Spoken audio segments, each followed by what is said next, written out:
Police की वर्दी दी गई है तो उसका गलत फायदा न उठाएं। जिसके ऊपर 36 केस है उसका भी इनकाउंटर करवा देते, जिसके ऊपर एक केस है बेगुनाह उनका भी इनकाउंटर करवा दिए हैं ये लोग।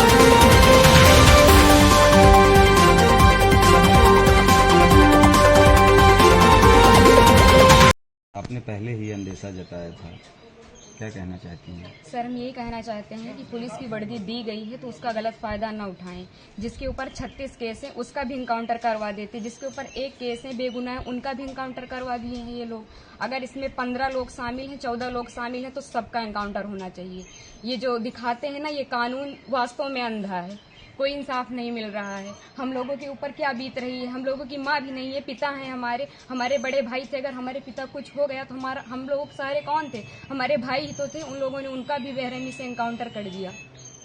हम यही चाहते हैं कि सबका इनकाउंटर हो, इंसाफ मिले।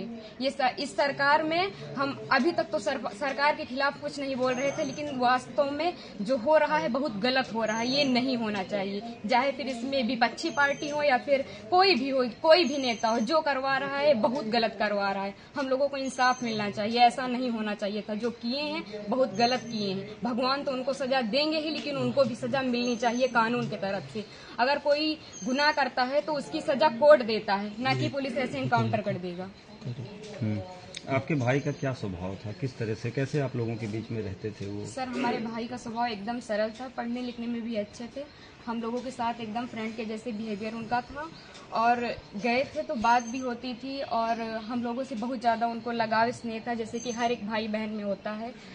और आज ये सुनने के बाद जैसे लग रहा है कि हम लोगों के जमीन पैर से एकदम खिसक गई हो।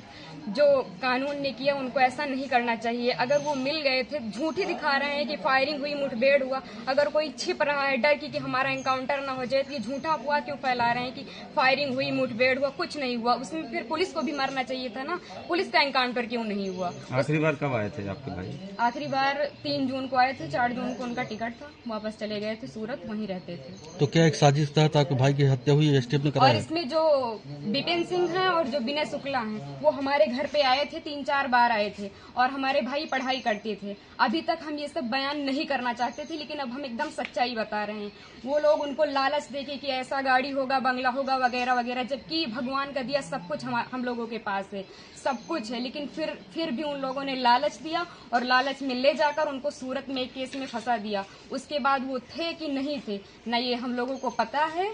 ये तो सिर्फ जिन लोगों ने करवाया उनको पता है, विपिन सिंह और विनय शुक्ला को, और या तो भगवान को पता है वो सच था कि झूठ था। अब तो एनकाउंटर कर ही दिए हैं, जीवित तो कर नहीं सकते हमारे भाई को।